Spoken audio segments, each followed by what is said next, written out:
Lasa Aslamou. Non. Chouina. Nala Sona Kabel le 2. Inch'Allah.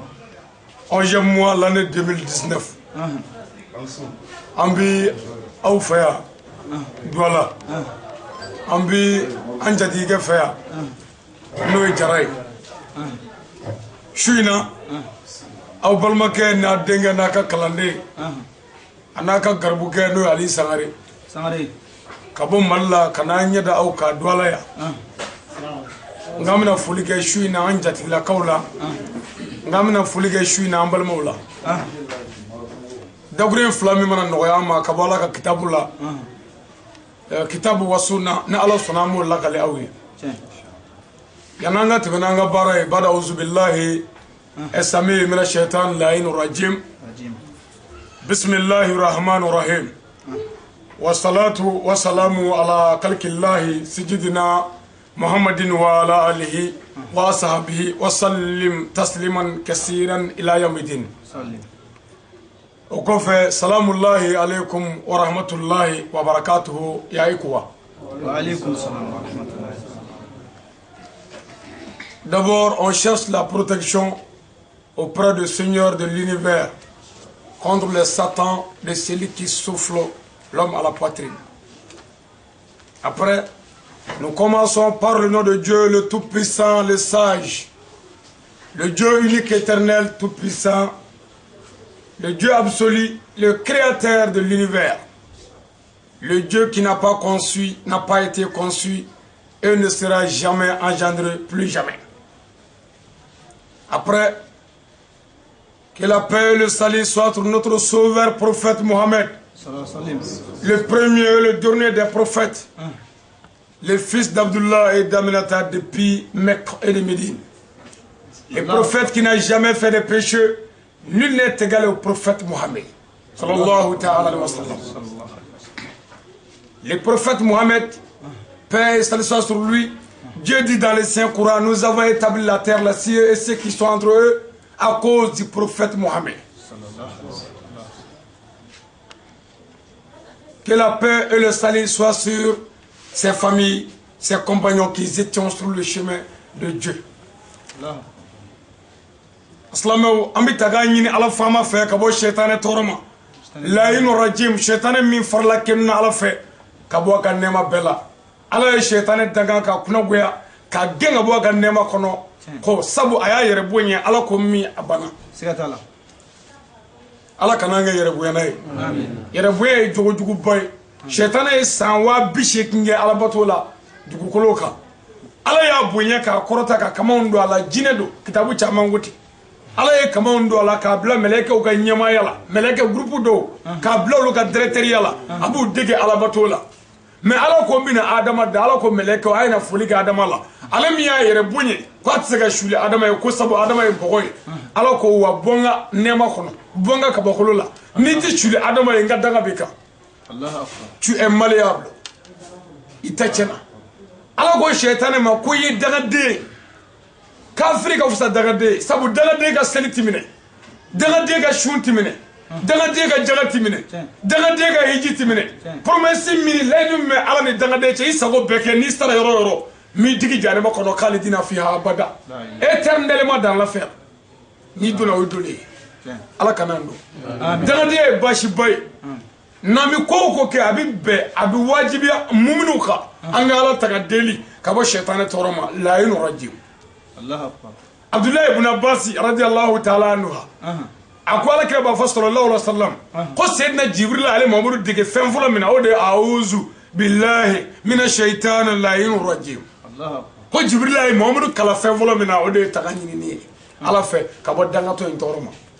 shaitan jigindo ko alama ala nin jigina comme ala ne tache adama kama nin jigina mina adama de be kungari nyona ku fo ala ko ku do janama kono Allah ala ko shaitan ma jigi ni mogo mi ya yere tebolo nyo tibolo ni mami ya yere mine nyo mine iti so la fio shaytan jigina aka chesri kabu aka jan kabu anya nyine ala fe sebe ala minye ala ka do anache amin ya rabbi nambola anya zizini ala to barka mai savara wolo vla masa ala mi ma fen wolo fema wolo fatala batala ni ne tigala ala il est éternel il ne mange pas, il ne dort pas, il ne presse pas. Mingadi miya ko ke na besara bi nyonzoro ala fi. Sabu ala ko yawma tubla sarai. Les jours où Dieu va déchiffrer tous les secrets. Dieu va dévoiler tous les secrets. Aye minga dibila ko amake mo nyana kala ala nyana ala nyebila. Dodo la ala bina ambe faka kambe wuli kiyama keneka ko abina kuno bedangene ma ya laharado. Il n'oublie pas, il ne presse pas. Ni sommeil ils prennent.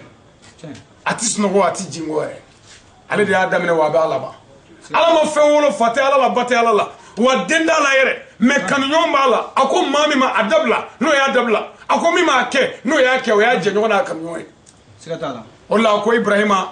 Khalilullah. Ne ala teri ay Khalilullah fo Ibrahima ma. Sabu ala ko daya adare. Ala ko ninga ayoke. Ala sorla ka fo ne teri de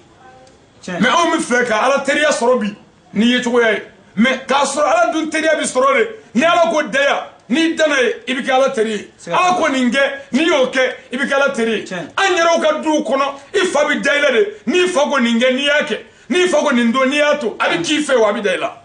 mais ni fago ninge ni kuite ni fago nindo ni kuite ifa ba fuyi daga de na tibere on me fait ala teriya ka ke ni mobili yecogo ni base boye ni furige bonye ni fugula bonye ni bumoshi bonye ni kolashi janye ni arabuka bonye ni tuwoka bonye bal ala ni strebi duskundila na yi duskun soroka ba jola ba waliya sigatala ni kuy dale do alala no sabatira duskuna ko jola mo waliya jola ba waliya tukori bolo kan ngaminga obodo se kan ngaminga obodo daka ngamifo ala dana ba ere daka ngamifo dabodo sigatala namora ami solli kire bele ba inga sallallahu ta'ala alaihi wasallam ngo ala de ko qur'ane kono ala ti shundo ati jagade ati hijike amogote janamena jangu alijine ala ko inna allah akado ne ala bay wal malaikatahu ninga malaika chaman bay yusaluna ala nabiyyu aw bebe jaga solega nabi maka ya ayyuhallazina amanu aw mu'minu liman yana ala sallu alaihi wasallim ay solika kira bele bayinga sallallahu ta'ala wasallam sallim ako tasliman majme ma bela jelela ako shenjoli kasiran achama hali datala ere ala ko anga soli ke kiraka sabu ko ala ere bi soli kiraka ni melekew ala ko ala e sangama ni dugukolo da kira muhammadu bunya kama kira muhammadu kanu kama o kira kale ingama ayo soroya aka kanfuna o kira kale ingama anga soli ke o kira inga sigatala o kira no rete foi kunde sigatala ala darala ala kira fe wala ya chi wa nanani choye kana tienka ga tien de mais nasir la hake bil hake les prophètes qui a aidé la vérité par la vérité al fatih ma ugulika les prophètes qui a débloqué ce qui était clos Mamadou mi datugule dele Mamadou mi tienka ga tien de ka galobi angame ale kirama sallallahu ta'ala wa sallam salim ala yakraminchi wa ma arsalnaka ila rahmatan lil alamin Mamadou ni ala me ci foy kama devo nga hele soroko o de la ala kira sallallahu alaihi wasallam ako ama muso ka jalo chela cheka jalo musola dingu jalo bangi bawla kana dasa o deka fama eke ladrie fanda kana ga haside siginyo aya jalo nyonga hagela ko de here no kera ambe be here soro o de kira Mamadou ci kunwe sallallahu ta'ala wasallam wala kira sanmu ma foanye ko nga hine nyona anga magari nyona nga yafa nyoma ko na hine na ala be hinana wala be yafa be ma mais nama yafa nyoma ala ti yafa nshima wa nama hine nyona ala ti hinan shila sigatala o kira sanmu ngo sallallahu alaihi wasallam akonna mi baga faga anga baga kantike murula aya islam do be kanga saka kandige abi muru kishi kana kantike jona kira go he islamo na bi baga kandige ay muru daja anga kira hine na baga satola o bi songa javoke obi songa mogo fuga obi songa namarake o ka dine bi songa mogo dabalewa abma kire ka dine muye hine dine foga ta hine se bagama asato abma kire Mamadou hine bo bela jele fay mogo mi ngabe kire fe o kanga hine o kanga sabali ya rabbi ala ka anfara hine jonga amin namore amba foni islamia fuli ni islamia ko di sekere nyini fo shanchama islamia ko ko di sekere de assalamu alaikum wa rahmatullahi wa barakatuh o de islamo ka code secret ne dinaye amika ngate menyo nanti nyondo ne srame bandi resrame ne mo falay an shiti shido ne bi cinga fati dro assalamu alaikum wa rahmatullahi wa barakatuh no keradro ko ala ka kisi bi ka ala ka foli bi ye ne ka kisi bi ka ne ka foli bi ye ala ka hɛrɛ bi ka ne ka tɔɔrɔ ti ka islam ne ɲɛ kana sira ne y'i baden de ye silamɛ ne y'i baden de ye mumini ne t'i tɔɔrɔ koyi e hakili sigi ne y'i balima de ye n'o kɛra e yɛrɛ hakili bɛ sigi nka hali bi ne ja wulilen don sabu ne t'i dɔn n'i ma se k'o jaabi kɛ ɲɛ yɛrɛ a bɛ n sira ni ko wa alaikum salam wa rahmatullahi wa barakatuhu ko n yɛrɛ ka hakili sigi dɛ ala ka nɛɛma bɛ n kan e yɛrɛ ka tɔɔrɔ tɛna se ma k'an bɛɛ kelen mais anw bɛ salamu bila ɲɔgɔn na bi k'a fɔ a ye salamu alaikum ko ala ka kisi b'i kan wa rahmatullahi ani ala ka nɛɛma wa barakatuhu ani ala ka barika k'o b'i kan ka tila ka kɔnɔ da i muso la o salamu ye mun silamɛ ye k'a fɔ ko e salamu alaikum i baden ma k'a fɔ ne ye silamɛ de ye k'a tigi hakili sigi ka tila k'a ka nafolo suɲɛ k'a ka wari tiɲɛ mɔgɔ bɛ sɔn k'o wele ko silamɛ o tuma an k'a dɔn nin ye silamɛw ka kɔdi de ye n'an y'a carin an ni ɲɔgɔn cɛ a bɛ hɛrɛ jidi a bɛ hinɛ jidi ka makari ni yafa jidi an ni ɲɔgɔn cɛ siga t'a la an y'a foli kɛ aw la wa a y'a laminɛ an y'a ɲini ala fɛ ala ka yafa kɛ an bɛɛ lajɛlen ma n'an bɔra yen dun alahu taala ko a ka kuranɛ na ne ala ma jinɛw ni adamaden da foyi kama fo n'a kɛra alahu taala batoli ye siga t'a la wama kalakti jini wal lisanu ila yabudun certes je n'ai créé les djinns les hommes pour m'adorer ni ala ma jinɛw ni adamaden da foyi kama ne ala batoli kɔ ala batoli yɛrɛ ye pied fila ye o pied fila fo mɔgɔw de k'o faamu ala batoli ani ala labatoli ala bato ye jumɛn ye ala ko n'a dame ala la a ye seli jɔ n'a dame ala la a ye sun don n'a ko a dara ala la a ye hiji kɛ ni seba ye n'a ko a dara ala la a ye jagadi o ye ala bato ye mais ala labatoli ye jumɛn ye ala ko i jan don sinjiya la i jan don furu la i jan don i bangebaaw la i jan don jamanadenw na kana toyini kɛ kana dan sago a bɛ fɔ o de ma ko ala labato mais anw ye silamɛya piyew de ta mais an ɲinɛna silamɛya yɛrɛ kɔ parce que n'i ko silamɛya mɔgɔw bɛ a kɛ pied de mais k'a sɔrɔ silamɛya bɛ ani pied différence b'u ni ɲɔgɔn cɛ n'i ye tabali ye voici la table a 4 pieds essentiels c'est naani bɛ tabali la n'i ye kelen bɔ a la hali bi tabali don nka cɛ man ɲi n'i y'a bɛɛ kari ka bɔ yen a b'a wele ko tabali kolo mais jusqu'à présent tabali don vous voyez o tuma adamaden mɔgɔ jɔsen ye sen fila ye nkilizen ni numanzen n'i ye kelen tigɛ a bɛ kɛ sen kelen ye mais hali bi mɔgɔ don n'i y'a fila bɛ tigɛ a bɛ kɛ nabara ye mais hali bi mɔgɔ don silamɛya pied bɛ yen mais silamɛya yɛrɛ bɛ yen fo mɔgɔw ka nin faamu moto sen ye sen fila ye kalipiye fitinin ni central n'i y'a jɔ o kan a bɛ jɔ mais n'i y'o bɔ a la i bɛ se ka moto jɔ kogo la walima k'a jɔ yiri la walima k'a da dugu ma mais jusqu'à présent moto don moto ma yɔrɔ ye jumɛn ye o ye motɛri ye o tuma silamɛya pied ye mun ye silamɛya motɛri ye mun ye a y'a tulo dalen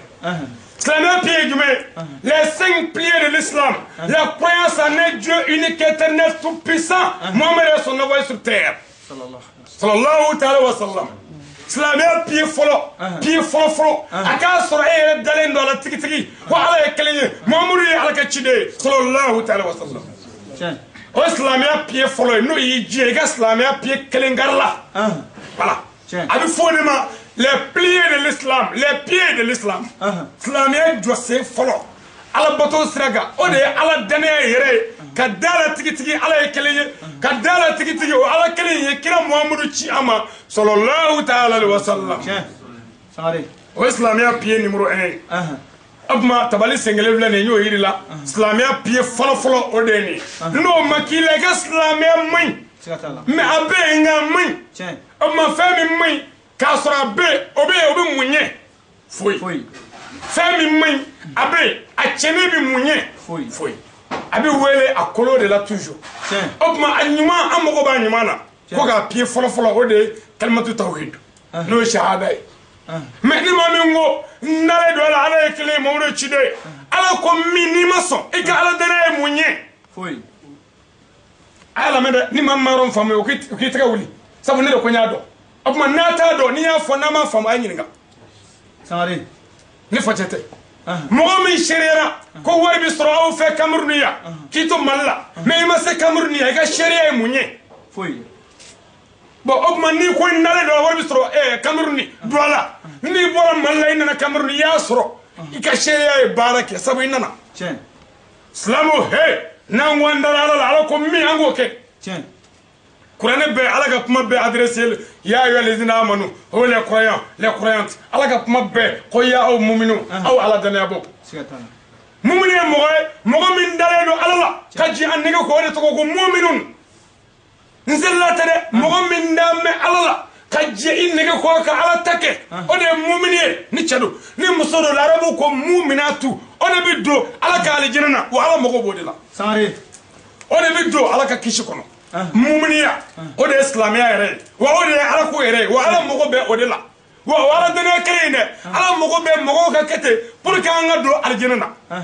ala y'o de fɔ kira ye sallallahu ta'ala wa sallam o tuma an k'a dɔn ko silamɛya pied fɔlɔ ye shahada ye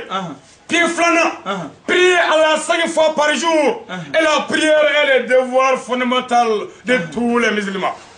ka seli siɲɛ 5 n'o ye seli farida 5 ye ko seli ye wajibi ye islam ɲuman bɛɛ kan ja islam ɲumanw de kan ka seli kurani bɛ ala ko ni ala ye n ka seli di n ka kira ma n'o ye muhamadu sallallahu ta'ala wa sallam a ka taa di jɔnni ma ala ni mu'minun aw ala danabaw a ye seli n'a selila a b'a jogo ɲɛ n'a selila a b'aw dala la n'a selila a b'a dɛmɛ jogo la n'a selila a b'a bɔ jurumu na n'a selila a b'a bɔ janfa la n'a selila commerce trompe ni namara a b'a b'o la n'a selila seli bɛ a ɲɛda nɔrɔ seli b'a dusukun nɔrɔ seli b'a surunya ala la seli bɛ kaburu fɛrɛ aw ye ka nɔrɔ don a dusukun na seli bɛ aw don alijɛnɛ na jɔnni ala ni mu'minun sare ala ni mu'minun mu'minu de ko don mais mɔgɔ min bɛ seli a bɛ mɔgɔ faga la est ce que o tigi ye silamɛ ɲuman ye mɔgɔ min bɛ seli a bɛ mɔgɔ janfa o ye silamɛ ɲuman ye faama dɛsɛkola cɛnikɛla jamanaden tɔɔrɔ la o ye silamɛ ye wa alors silamɛya pied a pied filanan a jɔsen filanan ka seli kɛ sɛbɛ ye a ma fɔ ka seli dɛ ko ka seli jɔ ka seli jɔ parce que n'i ko ka so jɔ anw fɛ yan mɔgɔw bɛ sin k'a ye ten non pour que ka so jɔ baara b'a la i kan ka dingɛ senni subasuma i bɛ subasuma labɛn subasuma i bɛ nɛgɛw don a la subasuma la k'a dilan ka ɲɛ o de ye so jɔtɔ ye n'o kɛra n'o so jɔra k'a ban i ye so jɔ o tuma seli kɛ sɛbɛ ye kɔrɔ jumɛn ye ala ko kuranɛ na ceux qui allègent la prière n'auront aucune part à l'au-delà ils seront parmi les perdants ils demeurent dans l'enfer ko seli fɛgɛbaw bɛ jahanama kɔnɔ a bɛɛ karamɔgɔw kalandenw mɔgɔ mɔgɔ ye seli dɔgɔya ko jahanama den don ye kuranɛ haya ye mais n'i y'o fɔ dɔrɔn fo ka walawala de cogo di seli fɛgɛli kɔrɔ ye mun ye seli fɛgɛli kɔrɔ ye jumɛn ye mɔgɔ min bɛ seli a tɛ seli ɲɛdɔn a t'a ɲɛɲini ala ko ye kafiri ye nin bɛ kuranɛ kɔnɔ mɔgɔ min bɛ seli a tɛ janaba ko ɲɛdɔn ko kafiri don i t'a ɲɛdɔn k'o tɛ problème ba ye mais k'i k'a ɲɛɲini mais e t'a dɔn i t'a ɲɛɲini ko kafiri bilahi don celui qui allège la prière n'aura aucune part à l'au-delà. Ils seront parmi les perdants. Ils demeurent dans l'enfer éternellement. Seli doga babe janama ko ati fanya i ka bato bɛɛ zéro ye n'an t'a dɔn k'an ka ɲɛɲini k'a ɲɛdɔn n'an y'a ɲɛdɔn an bɛ sɔrɔ k'a kɛ tiɲɛ kan i b'a dɔn ko seli fɛgɛba ye mɔgɔ de mɔgɔ min t'a ɲɛdɔn cogo jumɛn na aw minnu bɛ yan butigi feerelaw bɛ yan u y'a ɲɛdɔn tailleur bɛ yan u y'a ɲɛdɔn menuisier bɛ yan u y'a ɲɛdɔn nɛgɛkolo feerelaw bɛ yan u y'o ɲɛdɔn mais ala ka seli farida ma ɲɛdɔn parce que an mago t'a la mais i tɛ mɔgɔ si ye butigi kɔnɔ yan k'o ti a tɔgɔ di a radio prix dɔn butigi feerela walima k'o ti tennisɔgɔ prix bɛɛ y'a dɔn parce que an mago b'o de la mais ala ko an mago tɛ ala ko la ala ko kɛra tɔgɔ ye kɔlɔsi bala i bolo n'i kan na ten n'i y'o ɲininka ko janaba ko cogo jumɛn an t'o dɔn koyi ne ma kalan wɛrɛ kɛ o ne t'o dɔn e kafiri bɛ se k'o dɔn e mago b'o la e mago b'o la ala ko de n'an bɛ ala fɛ an k'a ɲɛɲini k'a dɔn mais jamais an ma prêt k'ala ka diinɛ ɲini mais an mago bɛ min na dɔrɔn o y'an ka diɲɛ horo n'an ka muso ko ye i ye denni ka kari yɔrɔ dɔ i y'a ka numéro durusi kunkolo la mais mamadu denw n'i ɲininka ko kira mamadu denw o joli a tɛ se k'o fɔ a ko kira den est ce que kɔnɔntɔn a tari 12 bɛ a b'a kunkolo siyɛn ten a b'a en tant que musulman arrêtez mais n'i y'o ɲininka o bɛ se ka Camerounais joueur bɛɛ fɔ k'a ban pewu Cameroun joueur bɛɛ i tɛ Camerounais i fa tɛ Camerounais mais i sera k'o joueur bɛɛ durusi kunkolo la ka Faransi joueur dɔn ka Mali joueur bɛɛ dɔn k'a ban mais mamadu min ye diɲɛ sababu ye o denw ko kira den ye joli ye bon est ce que kɔnɔntɔn 7 de est ce que 6 tɛ atise ka fo sabo amugo te kira Muhammadu la Allahu akbar kira Muhammadu e muso joli furu atodo Muhammadu e sanjoli soro atodo Muhammadu kira ashi sanjoli atodo Muhammadu chikuye munya atodo me abe misri kono debi musakle Allahu akbar abe misri la debi patra bakli sigatala me o misri ko be munye la nango mi femi nango nyinyi ko do itise ka mo bla buti kuna ni na ma nyinyi sigatala na ma nyinyi ba labo la me otuma on be ala ko la me anda nyinyi nimbela ko nye selibo de o sella yo nyinte turu ala mo be awtela wa ala ko ayate turu ala mo te tela ala mo de be adama de hakli turu la ala ka yirante foye ala ne te foye ne befle ala ni ko mi nje menay mfle o mani te turu ko ka soro hakli turu ledo me te be mitri kono ko Allah akbaro e miri bana ni bora asida e bitabi ay wa jenaba ka shaka ka muso janme de o ko kono la ay mais aslamé bi yugure ya aslamé bi wacce tadi ko joro kalendana wa aslamé bi ko de mayo aslamé bi kanfo de mayo aslamé bi ko korli de mayo ne vodro kay mo do ka kay misil la gush kila sallallahu alaihi wasallam salim mamudu kila ay kara mo wele ay don bo nyinika kila kila unana kila yoro la madine don bo ko kila ma ko ya rasulu aw me faga misri jojo madine ya ay kuma ina mene moko te mana na moko be dalu la ay lamani kan kulwe kilo ko ay ta misri joko kay nunun dara misri bajo ka ba ka pendri misri ban hon na kire yorla ko ya rasulu misri min jora anve ami fe ga dale jumodo kire ko bashite kire ko abogari e ki labe juma natay igata anga misri moko seli mita nunun ga misri kula dale kaduma may na mere abogari labe kata o kire ga misri la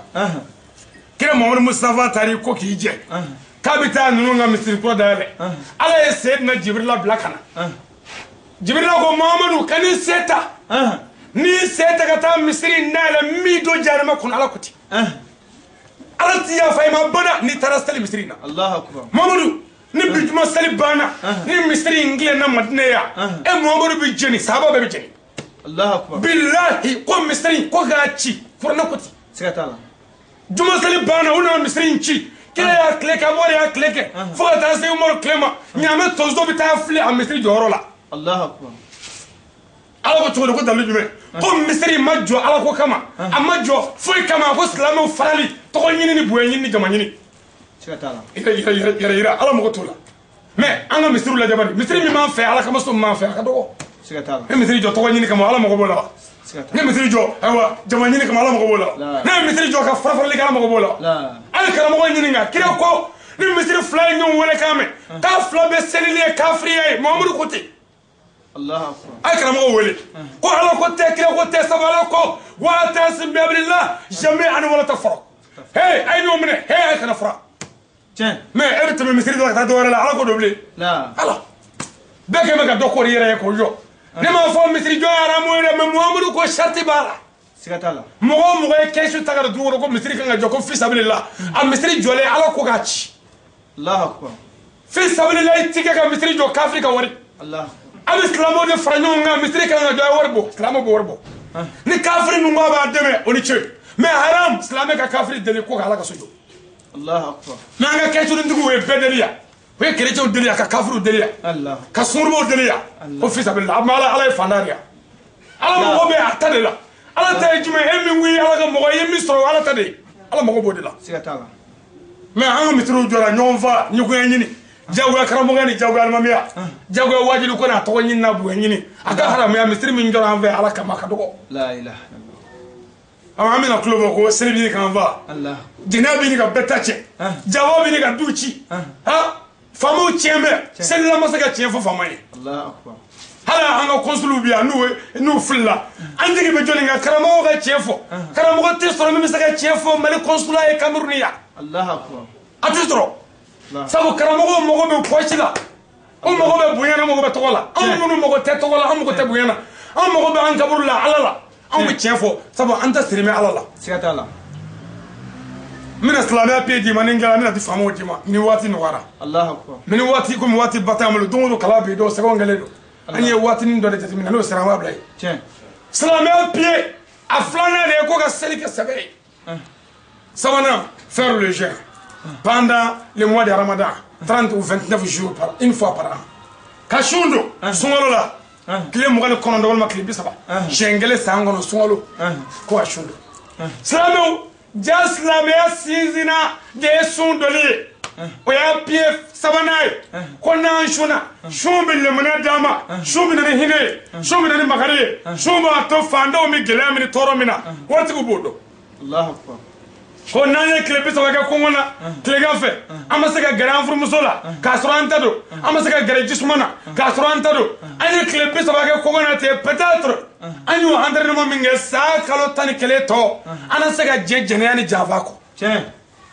sungolo ko jumay sun ko jumay ko islamo ko yeremine ka bo fe dagalela fe min kan no be ko dabla o to de ko le juin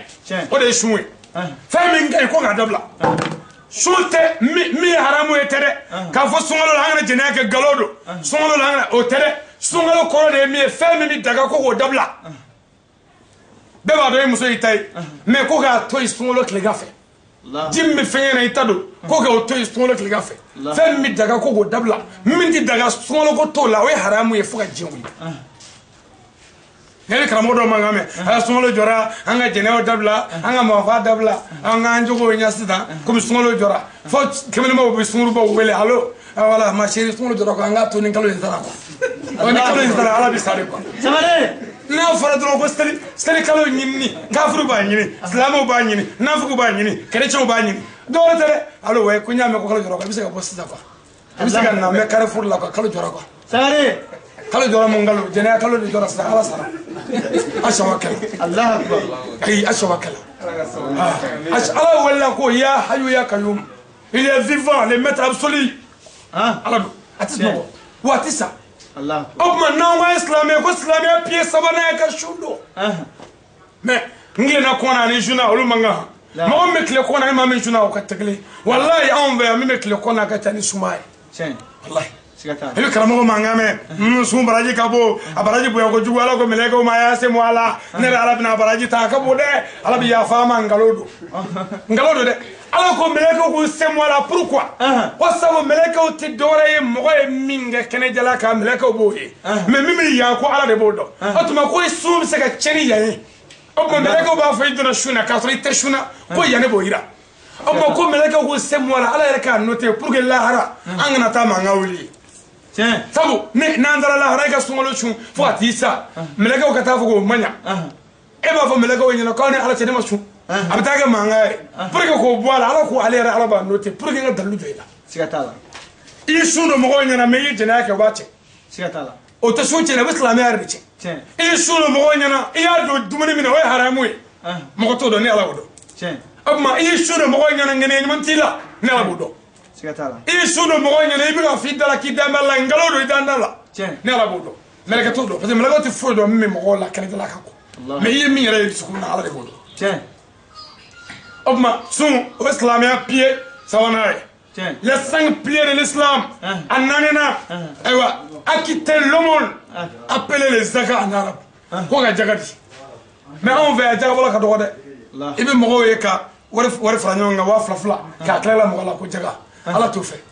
ay jaga de kunwe ko islamia la shomeria ka boala nte barla ka bo islamia la gelebe na ka bo islamia la manu ba ga jaga ta million ngele abe e dongo do be munumunu na abi wele islamia abi wele na amalma ke e mo munumunu na ya ibe fo ne ministre de ngela barala barakalana nga masega ministre da le folo sabo baraka minen damulo mi nga ma songoro baraka yani o nga heraso manu be ngini nga ma e ga ministre mino e juli ibe fo million ngele aba ga jaga million ngele taga tima ini chetala in baraji tala tiens sumuti buye toti fo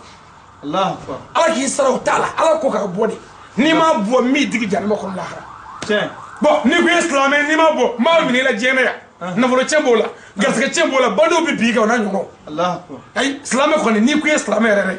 ni ma ala ka jaga bo ati tugu fiyo Allah bana tugu do bi mi so ide do so muto do mi bi wor bedo la tiens wol me ka butiki fale bando bi na bakar kata Allah wolu be ala ka chido ni ko ki kan na volo tache tabu ko jaga ko ko kanga na volo sanunya ka haramu boala trompele munu mala nanto do ko golu sanya wala sa ala ka yafa ma ko de jaga bɔ kun ye n'a bɔra a bɛ silamɛya hinɛ jidi ka magari jidi ka ɲɔgɔn dɛmɛ cɛya sen namɔrɔ tile radiyallahu ta'ala anhu a ye jaga bɔ Madinɛ tiɲɛ kan fo san 5 kɛra Madinɛ maa si tɛ min kan ka jaga minɛ Allahu akbar Umaru tile la silamɛya jɔsen 5nan n'o ye laban ye faire le pèlerinage à la Mecque si vous avez les moyens une fois par an walima une fois dans ta vie ka hiji kɛ Maka ni se b'i ye siɲɛ 1 si kɔnɔ ka hiji kɛ Maka ni se b'i ye siɲɛ 1 si o silamɛya jɔsen pied 5 ye c'est-à-dire mɔgɔ min mago bɛ i ye maçon wele ka na ciment b'i bolo cɛncɛn b'i bolo i ko maçon ma n bɛ fɛ i ka n ka so jɔ maçon in k'i ma ko tiɲɛ na n bɛ se maçon ya la mais minɛn tɛ n bolo dɛ i b'a fɔ baasi tɛ maçonkɛ min minɛ 5 d'i ma i bɛ n ka so jɔ pour que kow ka jɔ ka tile minɛn 5 a minɛn fɔlɔ ye jumɛn ye maçonkɛ min mètre d'i ma mètre kun ye pour que ka se ka so yɛrɛ mesurer o ye matériel numéro 1 n y'o d'i ma misali la maçonkɛ o kɔfɛ n bɛ turuyɛri d'i ma i b'o kɛ bolo kelen ye o ye kinimolo ye turuyɛri pour que k'i dɛmɛ baara la maçonkɛ n bɛ talɔsi d'i ma n b'o kɛ numamolo ye o ye 3nan ye maçonkɛ min a tɔgɔ de juru d'i ma i bɛ juru da biriki la maçonkɛ a laban min niveau d'i ma i bɛ biriki lajɛ n'a y'a sɔrɔ a bɛ niveau la pour que so ka jɔ ka tile ala ye kira Mahamadu ci k'a kana balimaya ni sinjiya dilan k'a kana jogo dilan ka mɔgɔya dilan ka ɲɛ pour que k'o dilan ka ɲɛ ala ko n bɛ fɛn 5 d'i ma taa o d'u ma n'u y'a kɛ u ka baara bɛ nɔgɔya u bolo fɛn 5 o fɛn 5 de filɛ an bolo yen tan mais an y'o fɛn 5 bɛɛ kɛ k'a ban o ma fɛn dilan parce que a ma k'a kɛ kuma fɛ a ma k'a kɛ yɔrɔ la wa a ma k'a kɛ cogo la jaga ta yɔrɔ bɛ seki n'i ta taara yɔrɔ la min to ala m'o t'a la fantanw ni misikinaw ni dɛsɛbaatɔw mais anw ka jaga dira buraw ma anw ka jaga dira an balimaw ma i balima i kan k'i balima dɛmɛ jago bilen la silamɛya sariya ko ten haramu don jaga ka di balimakɛ ma haramu don a ka di i muso ma haramu don a ka di i muso somɔgɔw ma jaga ta yɔrɔ bɛ yen i muso fa o y'i fa ye i kan ka min k'a ye i b'o k'a ye i muso ba y'i ba ye i kan ka min kɛ i b'o k'a ye mais mɔgɔw bɛ jaga ci bi u denmusow ma wala u denmuso cɛw ma ala mago b'o la wa ko jaga kun ye chômeur ka dabila silamɛya la balimaya taasira ko tɛ o ye silamɛya pied 5 ye bon o tuma ala ye kiraw ci pour que k'an dɛmɛ silamɛya kɛli la o diinɛ kɛli de ye pied 2 ye n'o ye alabato ni alalabato ye alabato ye nin 5 ye alalabato ye jumɛn ye a ko ka min dabila ko k'o dabila mais a ko ka min kɛ o kɛli b'a to dabilata ye min nɔgɔya an bolo mais alajabani hinɛ bɛ min a dɔgɔyara magari bɛ min o dɔgɔyara faama laadiri bɛ min afiriki yɛrɛ bɛɛ faama laadiri ye jɔnni ye o bɛ ɲini de o bɛ ɲini i b'i miiri fo k'i bin i tɛ se k'o ye parce que laadiriya banna an fɛ yan an bɛ tulo bɔ la ko tubabu ye kafiri ye tubabu ye kafiri ye an ne m'a fɔ tubabu ye silamɛ ye mais ala mago bɛ mɔgɔ 2 de la o mɔgɔ 2 in nazaraw b'a la farafin t'a la fiyewu ala mago bɛ mɔgɔ 2 la a fɔlɔ-fɔlɔ ye min ye ala mago bɛ tiɲɛtigi la tiɲɛtigi dɔgɔyara an fɛ 2nan ye min ala mago bɛ baarakɛla la hali n'i bɛ nkalon kan baarakɛla dɔgɔyara an fɛ ni e wulila k'e bɛ dɔ kɛ an b'a ɲini k'o tiɲɛ i bolo anw fɛ afiriki yan nasaraw fɛ n'i wulila k'i bɛ ko dɔ kɛ u b'a ɲini a ka ɲɛ i bolo ala mago bɛ baarakɛla la hali n'i tɛ silamɛ ye nasara Makan Arabi Sawuditiya bɛɛ Makan yɛrɛ ye dugude ye jimlɔgɔ bɛ mɔgɔw faga Makan ka ko bi ye mais nasaraw nana ko dɔ ye technologie développé fɔ u ye worobinɛtiw sigi fan bɛɛ mais kira tile la ala ko musow k'u datugu min kɛ kira Mahamadu tun bɛ fini finman saga da musow la sabu ko ji tɛ sɔrɔ ka fini ko nɔgɔ bɛ ku fɛn min na o ye fini finman ye o la kira musow bɛɛ ye finman don o ye o dalilu ye mais o tuma o y'a sɔrɔ jiko gɛlɛya bɛ yen ji tɛ yen sanji tɛ na wa kɔlɔn tɛ sɔrɔ yen jiko gɛlɛya b'u la mais nasaraw nana ni ko dɔ ye ka na ji worobinɛtiw la fan bɛɛ an bɛ jiko gɛlɛya la yan sisan misali la Douala yan mɔgɔ min nana ni worobinɛ ye pour que an ka se ka ji sɔrɔ baarakɛla de don a y'a ɲini an bɛɛ ka lafiya fo ala k'a lafiya nasaraw y'a ɲini an ka lafiya u y'a ɲini an ka hɛrɛ sɔrɔ o de la ala ye hɛrɛ k'u ye an tɛ Makan sɔrɔ bi n'an m'o don avion kɔnɔ avion ye mariki kira ta yan avion ye Abubakar ta yan Umaru ka aéroport bɛ Makan yan Seydina Ali ka aéroport bɛ Makan mais an k'an bɛ don nansara kafiri ka avion dilanlen kɔnɔ k'an sigi fo an b'a sandiri ni mɛlɛ k'i la o bɛna ni fɛn ni Kleenex ni b'i da ni jɔsi jɔsi k'i bɛ mun kɛ mais e donna kafiri ka fɛn na ka t'i ka alabato kɛ e bɛ sɔrɔ ka muru mankan bɛ misiri kɔnɔ yan ko hali avion kɛ ala tɔgɔ de bɛ avion pan hali avion tɛ se ka pan ni ala tɔgɔ tɛ hali motɛri ninnu a bɛɛ bɛ wuli ni ala tɔgɔ de ye e kafiri o tuma e tɛ ala tɔgɔ dɔn wa e ye avion joli pan aw ka karamɔgɔ avion joli pan avion bɛ pan ni ala tɔgɔ ye nka a bɛ pan ni baara de o tuma anw fɛ baara tɛ yan dɔgɔden fila min b'an bolo su in na o de ye nin ye an bɛ dugawu kɛ bɛɛ ye ka dugawu ɲini bɛɛ fɛ an nana an ɲɛ da an dɔgɔkɛ kan an'an balimakɛ n'o ye Sangare tayɛrikɛ aw b'a wele ko Sangare nka anw b'a wele ko Abdul o tuma jamu ye Sangare tɔgɔ de jamu ye tɔgɔ ta